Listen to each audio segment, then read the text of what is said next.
everyone. In this video, we will discuss the impact of colonialism on India. So students, पिछली video में भी मैंने आपको यहाँ पर क्लियर करवा दिया था कि कॉलोनिज़म क्या होता है एंड उसके इम्पैक्ट्स हमने देख लिए थे, इकोनॉमिक क्या इम्पैक्ट्स पड़ते हैं।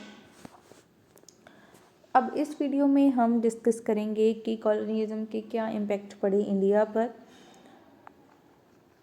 3 एस्पेक्ट्स में, सोशल, इकोनॉमिक और इकोनॉमिकल। तीनों इम्पैक्ट्स हम देखेंगे यहाँ पर। कॉलोनियलिज्म का जो रूल था इंडिया को बहुत इफ़ेक्ट करा था, बहुत अलग अलग तरीक़ों से। तो 3 यहाँ पर एस्पेक्ट्स में इसे हमने डिवाइड करा है एंड देन हम पॉइंट्स की फॉर्म में बताएंगे कि यहाँ पर सोशल इम्पैक्ट्स में कौन से चीज़ों को इम्पैक्ट करा गया and then economic and then political. So first we have the social impact. Social impact में क्या है कि हमारे पास जो वेस्टर्न एजुकेशन थी वो इंट्रोड्यूस कर दी गई, इंग्लिश एजुकेशन। पर इंडिया के जो लोग थे वो इलिटरेट थे, उन्हें तो समझ ही नहीं आती थी। तो धीरे धीरे क्या है कि सारी इंडियन सोसाइटी को चेंज करा गया, उसे भी इंग्लिश धीरे धीरे आने लगी एंड देन धीरे धीरे इसकी हेल्प से भी हमें फ्रीडम मिलने में मदद मिली। Next is the caste system. Discrimination जो है बहुत करा जाता था, कास्ट के बेसिस पर, रिलीजन के बेसिस पर भी किया जाता था। तो उसकी वजह से बहुत ज़्यादा डिस्क्रिमिनेशन यहाँ पर होता था। तो ये हमारा पॉइंट सोशल इम्पैक्ट में आ गया। फिर है कल्चरल चेंजेस। यहाँ पर वेस्टर्न कल्चर को अपनाया जा रहा था। वेस्टर्न कल्चर जो है ज़्यादा कॉमन हो गया था। जो ट्रेडिशनल इंडियन कल्चर है उसे डिस्करेज करा जाता था एंड उसे कहा जाता कि ये पुराना है, अब नया अपनाओ, नया चीज़ आपको अपनानी चाहिए, नए कल्चर अब आपको अडॉप्ट करने चाहिए। फिर है सोशल रिफॉर्म्स, जैसे कि सती, चाइल्ड मैरिज, इन चीज़ों को बैन किया गया। पहले ऐसी चीज़ें चलती थी कि छोटे बच्चों को चाइल्ड लेबर के लिए कहा जाता था कि बच्चों से ये काम करवाओ एंड ये काम कराओ। एंड यहाँ पर चाइल्ड मैरिज का भी कंसेप्ट जो है वो भी बैन किया गया कि छोटे बच्चों की मैरिज नहीं करी जानी चाहिए। एज फिक्स करी गई कि ये एज लड़के की एंड ये एज जो है वो लड़की की होनी चाहिए। एंड सती प्रथा भी यहाँ पर कम करी गई, उसको बैन किया गया। Next is the economic impact. First we have the drain of wealth.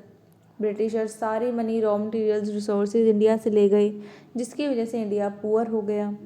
Next is the destruction of industries. Indian businesses को डिक्लाइन किया गया, ब्रिटिश गुड्स को प्रमोट किया गया। एग्रीकल्चरल एक्सप्लॉयटेशन, फार्मर्स को कहा जाता था, फोर्स किया जाता था to grow the cash crops. उन्हें जो खाने वाले क्रॉप्स हैं, फूड क्रॉप्स, उन्हें ग्रो नहीं कराने दिया जाता था। अनफेयर ट्रेड, इंडिया जो है वो एक ही सप्लायर बन गया था रॉ मटेरियल्स में का एंड ब्रिटिश मार्केट जो गुड्स हैं उसके लिए, ब्रिटिश गुड्स के लिए एक मार्केट भी बन गया था। Next is the political impact now, loss of freedom.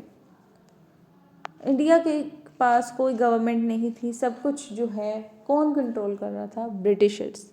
Divide and rule policy, Britishers को अलग अलग, ब्रिटिशर्स जो हैं वो इंडिया को अलग अलग बेसिस पर डिवाइड कर रहे थे। रिलीजन, कास्ट, अलग अलग चीज़ों की यहाँ पर वो मदद ले रहे थे कि हिंदू मुस्लिम को डिवाइड कर दो, ये वाली रिलीजन से बिलोंग करता है या ये वाली कास्ट से बिलोंग करता है। उस बेसिस पर यहाँ पर डिविजन्स करी गई ताकि लोग इकट्ठे ना हो, यूनिटी ना बन पाए। बिगिनिंग ऑफ द नेशनलिज्म, लोग इकट्ठे नहीं हुए, अगर इकट्ठे नहीं होंगे तो फ्रीडम के लिए जो, अगर इकट्ठे नहीं होंगे तो फाइट कैसे करेंगे, है ना? तो Indian leaders and people started for fighting for the independence. यहाँ पर फ्रीडम के लिए उन्होंने लड़ना शुरू करा। Then the introduction of laws, कुछ लॉज ने भी यहाँ पर हेल्प करा, but they mainly benefited but Britishers को ही इसका ज़्यादा बेनिफिट हुआ। जो उन्होंने लॉज बनाए थे वो अपने ही लिए बनाए थे, उनके फ़ायदे के लिए थे, नॉट फॉर द इंडियंस। तो उसका फ़ायदा ब्रिटिशर्स को ही मिला था, इंडियंस को नहीं मिला। तो कंक्लूज़न क्या है, कॉलोनियलिज्म जो है उसने इंडियन सोसाइटी को इन तीनों बेसिस पर चेंज करा, बहुत डीपली इम्पैक्ट करा।